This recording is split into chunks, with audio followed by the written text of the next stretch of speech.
ঠিক সন্ধ্যে 7টার সময় বঙ্কিমচন্দ্র কলেজে যে স্ট্রং রুম আছে ক্যানিং সাব ডিভিশনে যে 4টি বিধানসভা, সেখানে আমি আজকে দেখতে গেছিলাম যে কেমন কি পরিস্থিতি আছে।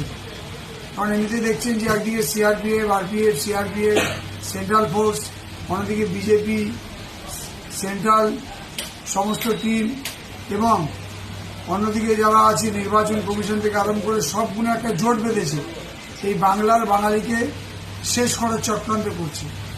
আমি যাওয়ার সাথে সাথে দেখলাম 10 মিনিটে ইলেকট্রিক চলে গেল, কারেন্ট চলে গেল।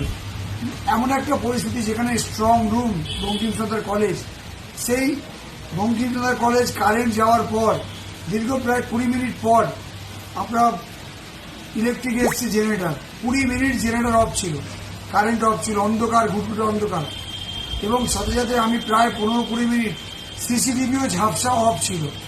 আমি কিন্তু ভয় পাচ্ছি বা আমরা আশঙ্কা করছি যে এই যে ঘটনা, এই ধরনের ঘটনা ঘটিয়ে আগামী দিন এই পশ্চিমবাংলার একদিকে যেমন লোডশেডিং একটা নেতা যেভাবে শুভেন্দু অধিকারী জিতেছিল, একই পরিকল্পনা না নেয় বাংলাতে।